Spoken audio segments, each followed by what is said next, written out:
Leo nimefurahi sana mume wangu kuona tumeshinda pamoja. Ni wajibu wako kufurahi na lazima ufurahi. Sio kwamba hatupendi wakina baba kukaa na familia zetu. Na sio kwamba hatupendi kukaa na wake zetu. Ila tu ni mambo tu mjini ya utafutaji, kuhangaika mke wangu ndio maana. Lakini hakuna mwanaume ambaye hapendi kukaa na mke wake. Hakuna mwanaume ambaye hapendi kukaa na watoto wake na familia yake, kushinda kwenye nyumba ambayo kainunua kahangaikia yeye mwenyewe. Ni kitu ambacho nataka nikwambie leo mke wangu. Mwanaume anakuona wewe, anatoa posa. Analipa mahali. Anaandaa shughuli ya harusi. Anakuoa. Ukiona mwanaume amekuoa, anakupenda. Kwa msituni sisi wakina baba au waume zenu kwamba sisi hatuwapendi. Ila tu mihangaiko tu mke wangu. Asante. Kiongozi hodi. Karibu. Kiongozi, habari yako? Salama.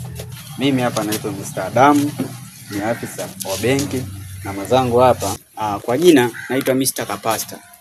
Kama alivyoongea hapa ndugu yangu, sisi ni maafisa wa benki. Karibuni. Asante. Tumetumwa na viongozi wa kuja kufuatilia marejesho. Maana muda wake umepita na hakuna taarifa yoyote. Hapo upo kimya. Sawa? Karibuni. Na pia nimewaelewa. Ila tu nadhani nikiangalia kwenye chati yenu sikuwahi kuwa msumbufu. Ila kuna mambo tu hapa katikati yametokea. Ndio maana muona kadogo kuna usumbufu. Ila kesho nitakuja ofisini kwenu. Kwa hiyo rudishe salamu hizi kwa bosi wenu. Mwambie bwana huyu Mr. Manyonga amesema atakuja. Kwa hiyo mimi nitakuja kuliweka sawa hiyo. Sawa kiongozi. Hilo kiongozi. Shukrani sana. Asante kiongozi. Karibuni sana. Asante. Karibuni sana. Asante. Basi tupo hivi. Tunaondoka. Asante. Mume wangu, mbona sielewi hapa? Maafisa wa benki, mikopo. Ina maana unataka kuniambia umechukua pesa benki? Mimi nilishakwambia. Mume wangu, umeniambia lini? Saa ngapi? Mimi ndo kwanza nawaona hawa watu. Mimi nikajua tunadaiwa mambo ya maji tu. Mume wangu, ina maana umechukua pesa benki alafu mimi mke wako sijui chochote?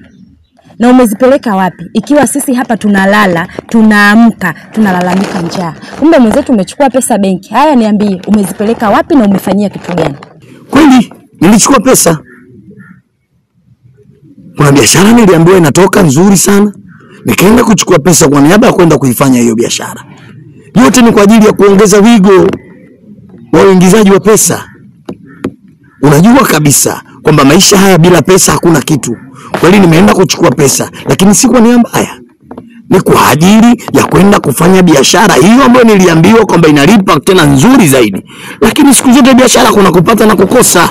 Hiyo biashara ambayo nimeisababisha nikachukua pesa iligoma, haikufanya vizuri. Ndio haya mambo ambayo yamejitokeza ambayo umeyasikia hapa. Lakini pia kwenye kumbukumbu zangu nilishawahi kukuambia. Wapi? Lini? Saa ngapi? Mimi mke wako ushawahi kuniambia umechukua pesa benki?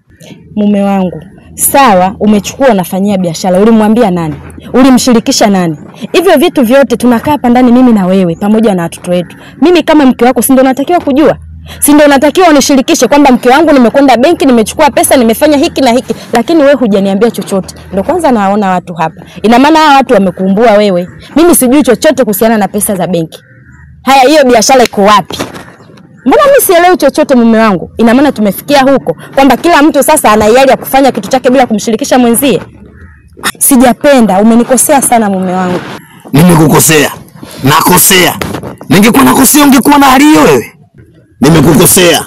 Wewe ni kuombe radhi, si ndio? Sasa hujanishirikisha, matokeo yake watu hawa wanakuja kukumbua hapa. Umeenda kuchukua benki pesa, umepeleka wapi? Umefanyia biashara gani? Mimi sina taarifa. Nisilalamike kama mke wako. Mimi ni mwanaume. Mimi natoka kwenda kazini. Mimi nakwenda kutafuta pesa kwa ajili ya familia yangu iweze kuishi vizuri. Unavyoenda kutafuta, kuna wakati unapata, kuna wakati unakosa. Najua na dhuruba mangapi nakutana nao katika kazi zangu. Leo unaniambia nakosea. Tena kabisa unaona mimi sina akili na mtofahamu. Kwa nini mtofahamu? Mume wangu, mimi sijakutoa fahamu. Ila ninachokisema hapa ni wewe kunielewesha mimi kama mke wako ili nikae najua kama umechukua pesa umefanyia hiki ila limeenda vibaya. Si basi. Kwani shida iko wapi? Mimi naona unaweza kunipanda kichwani. Sijapenda. Alafu kingine, mimi naona tu kiletewa mnakula. Kwenye kutafuta mambo yakiharibika nyinyi ammo. Yaani mimi simu, sikiliza. Kuna wakati huwa nafurahi kukaa na familia yangu. Lakini haya madhira yanasababisha nisikae nyumbani. Na ndio maana wanawake wengi mnashindwa kujua kwa nini wanaume wakitoka maofisini, wakitoka makazini, wanaenda kwenye vijiwe vya kahawa ama wanakwenda kukaa sehemu baa mpaka saa 6 saa 7 kurudi nyumbani.